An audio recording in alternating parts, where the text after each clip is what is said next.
కేబుల్ను కబ్జా నుండి కాపాడనంటూ my cable MD Koduru Vishwasen జిల్లా ఎస్పీ ఆర్ దామోదర్ కలిసి వినతిపత్రం అందజేశారు. ఈ కార్యక్రమంలో చావలి సుధాకర్, వెంకటస్వామి, లక్ష్మీనారాయణ, మస్తానరావు తదితరులు పాల్గొన్నారు.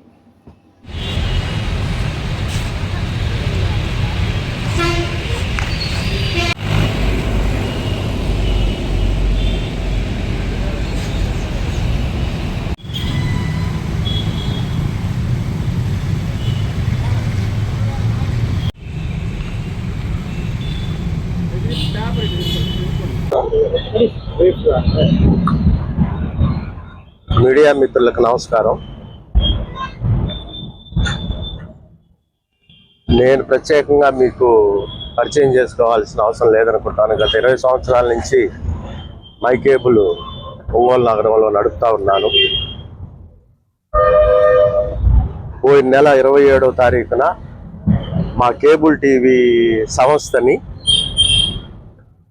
లోకల్గా ఉన్న మా భాగస్తులతో పాటు గుంటూరులో ఉన్న మా భాగస్తుడైన రవీంద్రబాబు వీళ్ళు కబ్జా చేసి ట్రంక్ రోడ్లో వెంకటరమణ బ్రాడ్కాస్ట్ అనే పేరు మీద నూతనంగా కార్యాలయాన్ని ప్రారంభించి అక్కడ వ్యాపారం చేస్తున్న సంగతి మీ అందరికీ తెలుసు. గత సంవత్సరం కాలం నుంచి మా మై కేబుల్ ప్రసారాలు ఆగిపోయిన విషయం కూడా మీ అందరికీ తెలుసు. ఈ సంవత్సరంన్నర కాలంలో మా భాగస్తుల్లో ఒకరైన ఇప్పుడు ప్రస్తుతం వెంకటరమణ బ్రాడ్కాస్ట్ ఛానల్ అధినేత, పూర్వం మా భాగస్తుడు, ఆయన ఎన్నోసార్లు నేను మా భాగస్తులు కలవటం జరిగింది. ఏమండి, మన భాగస్తులందరూ రోడ్డును పడ్డారు, మన వ్యాపారాన్ని మీరు అధికారం అండతో మీరు ట్రంక్ రోడ్ ఆఫీసులోకి తీసుకెళ్ళి వ్యాపారం చేస్తూ ఉన్నారు. ఒంగోలులో ఇతర ప్రాంతాల్లో మన సంస్థలో పెట్టుబడులు పెట్టిన అందరూ కూడా రోడ్డును పడ్డారు, మీరు తక్షణం న్యాయం చేయండి అని మనం ఎన్నోసార్లు అడగటం జరిగింది, నేను నాతో పాటు మిగిలిన భాగస్తులందరూ. అయితే డాక్టర్ సీతారామయ్య గారు మేము అందరం అడిగిన ప్రతిసారి కూడా ఎమ్మెల్యే గారు ఎట్లా చెప్తే అట్లా పోదాము, నేను దీంట్లో నిర్ణయం చేయగలిగింది ఏముంది, ఎమ్మెల్యే గారు ఇష్టం కదా, ఆయన చెప్పినట్లుగా మనం అందరం నడుచుకుందామని ప్రతిసారి చెప్పటం పరిపాటైంది.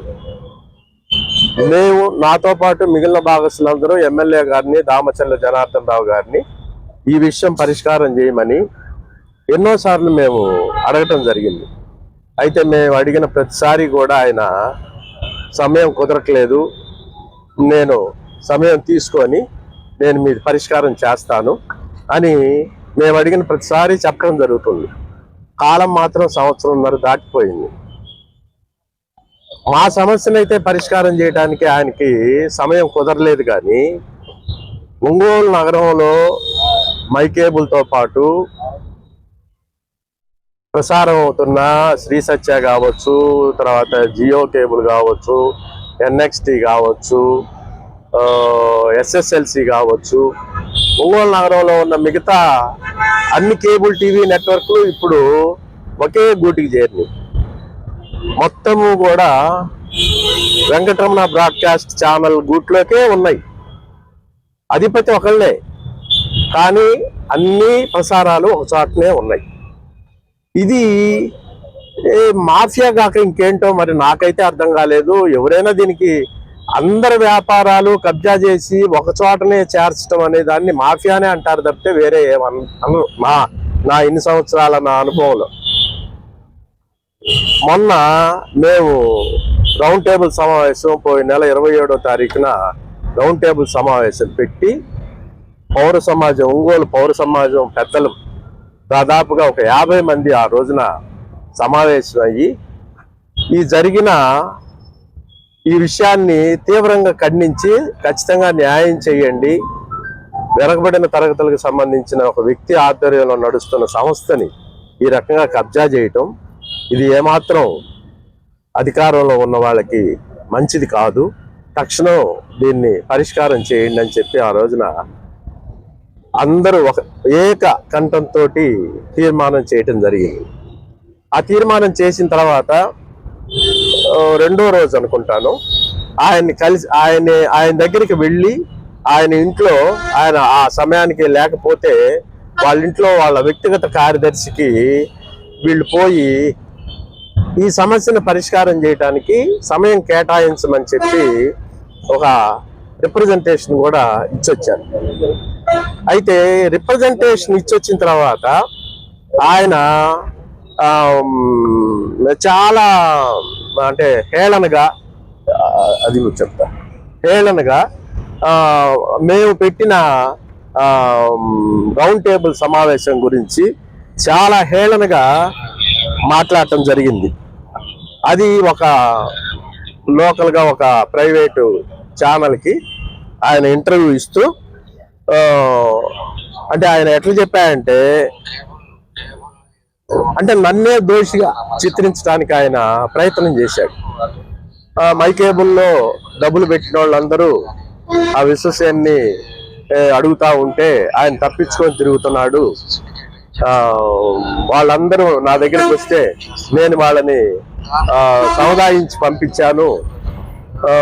ఆయన ఏదో తొందరపడి 10 మందిని వేసుకొని రోడ్డు మీదకి వస్తే ఇవన్నీ పరిష్కారం అవుతాయా అని అంటే ప్రజల్ని అంటే ఇబ్బంది పడ్డ ప్రజల గొంతుల్ని అంటే చాలా చులకనగా హేళనగా ఆయన మాట్లాడటం జరిగింది. ఏముంది, ఒక రోజు టీవీలో వస్తుంది, ఒక రోజు పేపర్కి వస్తుంది, అంతకంటే ఏం చేస్తారు, ఇంకా అంతకంటే ఏం చేయలేరు కదా.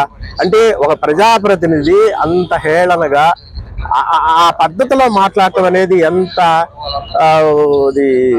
అసలు చాలా వినటానికి మనకే చాలా ఇబ్బందిగా ఉంది. పైగా ఆయన ఇంకొకసారి వీళ్ళు కనుక భాగస్తులు నా దగ్గరికి వస్తే నేను వాళ్ళని ఆయన మీద కేసులు పెట్టి ఆ ప్రొసీజర్ ప్రకారం ఫాలో కమ్మని చెప్తాను అంటే ఒక రకంగా బెదిరింపు ధోరణి. ఆ బెదిరింపు ధోరణి కూడా వినటానికి కొద్దిగా ఇబ్బందిగా ఉంది. ఇప్పుడు మనం ఓట్లేసి గెలిపించుకుంది మన నెత్తి మీద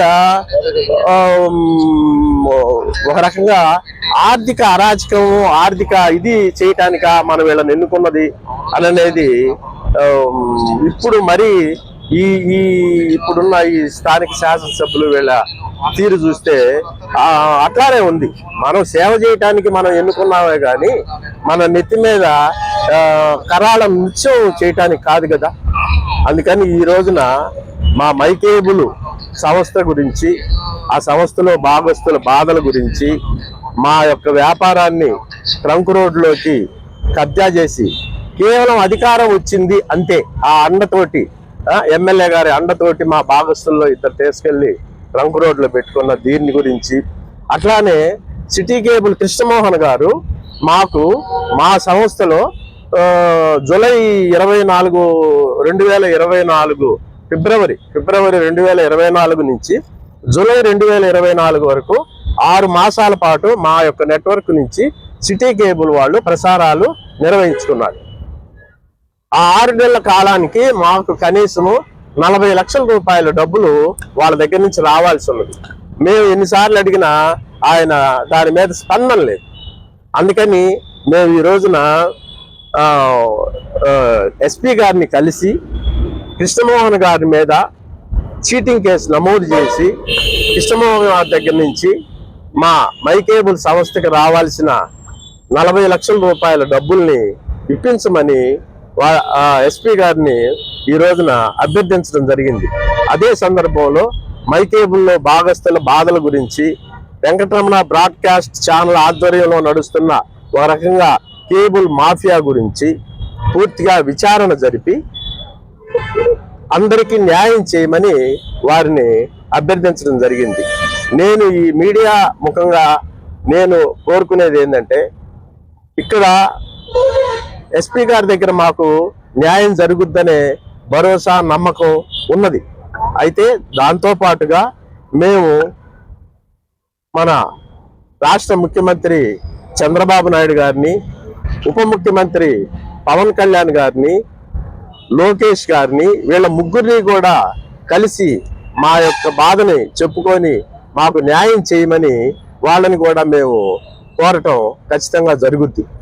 కాబట్టి ఈ మీడియా ముఖంగా ఎస్పీ గారితో పాటుగా చంద్రబాబు గారిని, పవన్ కళ్యాణ్ గారిని, లోకేష్ గారిని కూడా మేము వారిని రిక్వెస్ట్ చేస్తా ఉన్నాం.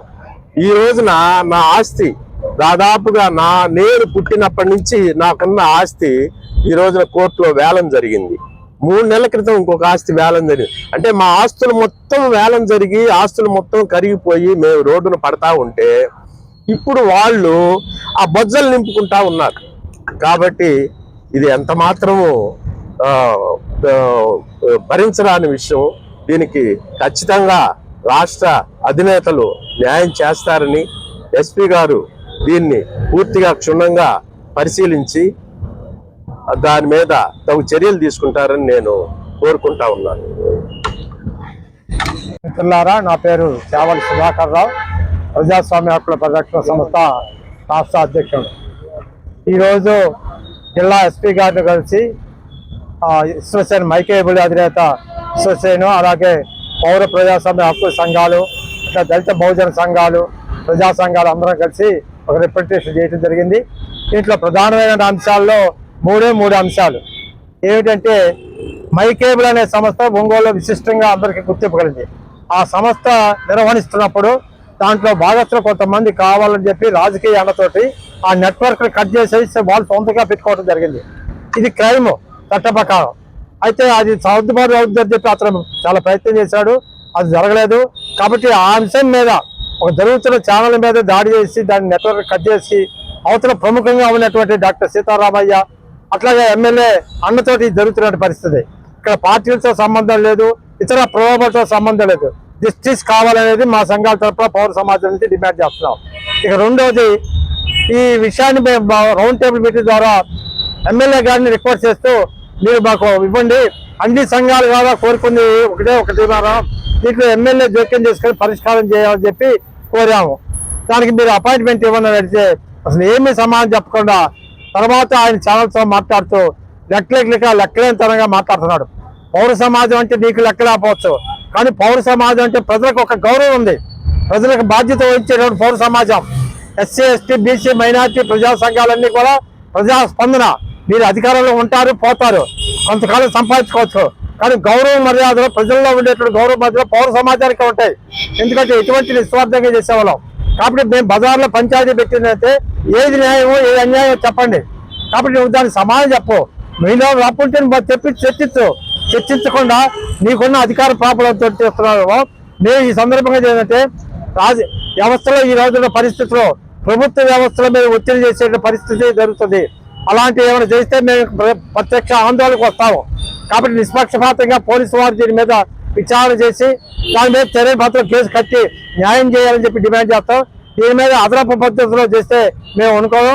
అలాగే రాష్ట్ర ప్రభుత్వానికి సంబంధించిన వాళ్ళు కూడా వెంటనే చేసుకొని స్థానిక ఎమ్మెల్యేకి సంబంధించిన వాటిని కంట్రోల్ చేసి చట్ట ప్రకారం పరిపాలన జరిగేటట్టుగా ఎమ్మెల్యేని కట్టడి చేయాలని చెప్పి మేము డిమాండ్ చేస్తున్నాం.